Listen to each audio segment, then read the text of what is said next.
Combat in Humankind is very nuanced, and there are many mechanics that may be unfamiliar to newer players. In this video, we look at attacking an enemy city in the ancient era. Enemy cities have a fortification value as seen here, which is the fortification value that the administrative center tile and all adjacent districts have. Also note their current population, which is in this case 2. Selecting an army and hovering over the city will show us a preview of the available battlefield if we engage in combat. If you have more than one army nearby, you can select them to preview the different battlefields that result from attacking from different angles.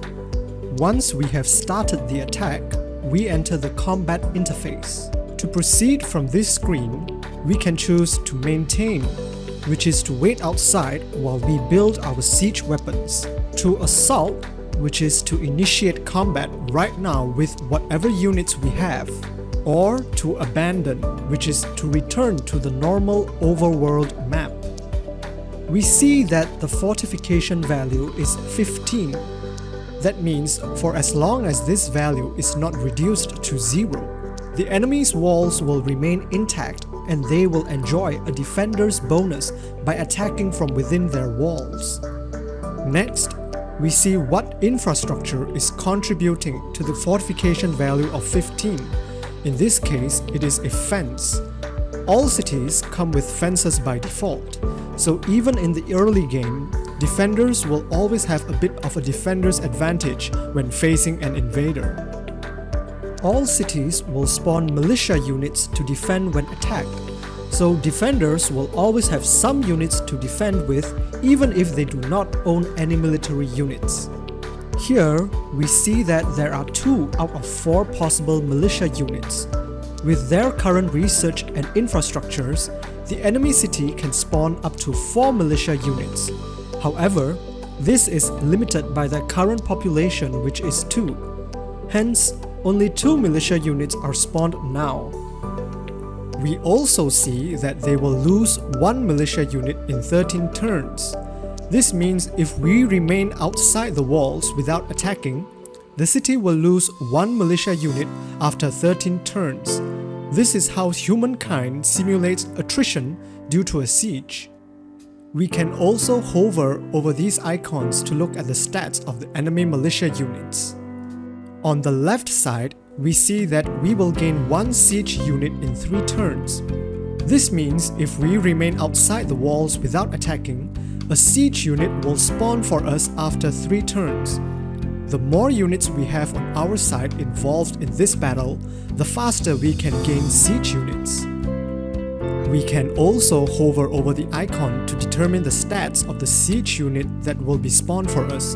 With our current technology, we will spawn the battering ram as our siege unit. Because we have another army within the combat zone, they will participate in this battle as reinforcements.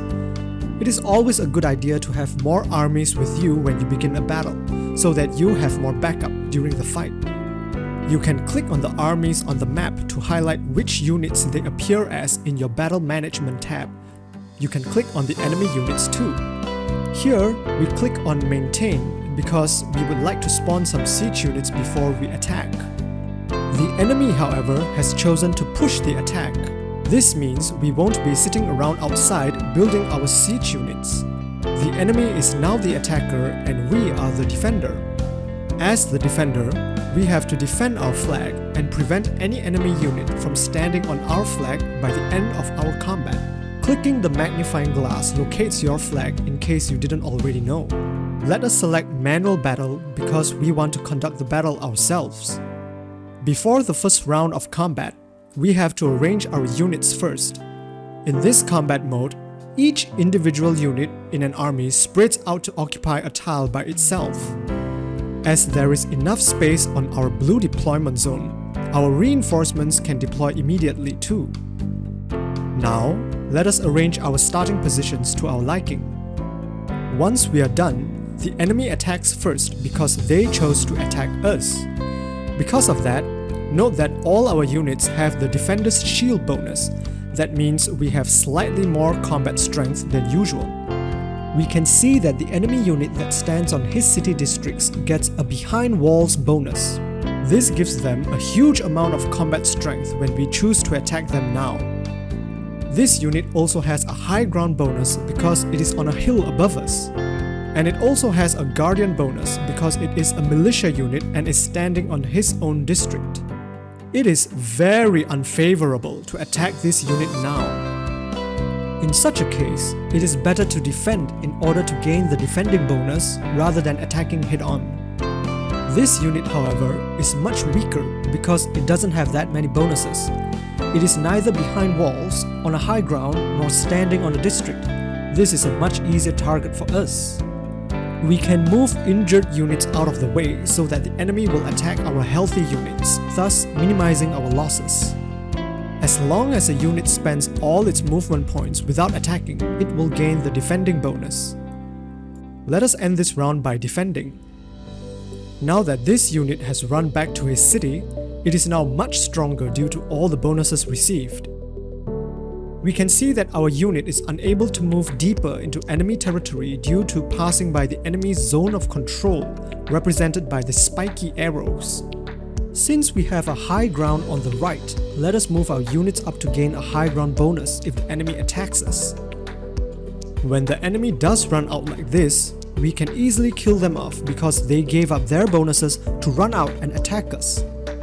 Here we see that we are unable to enter the enemy city even though we have enough movement points.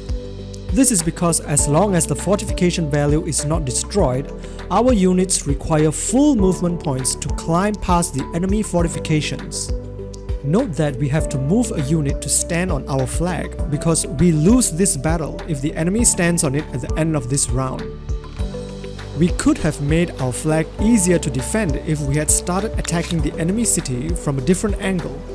This would have resulted in a different battlefield and coincidentally made our flag spawn on a high ground. This would give us a massive advantage in defending against the enemy that is forced to attack us from below.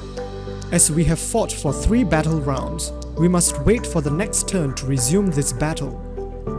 Now that we have full movement points on our units, we can cross over into the enemy fortifications. Doing so consumes all the units' movement points, but now we are the ones with the fortification bonus. This is actually a humorous switcheroo. When our units are within the enemy cities, they can attack the enemy units without the enemy having the behind walls bonus. Even if some of our units have climbed over the walls, the enemy still has the behind walls bonus if you attack with other units from outside the walls.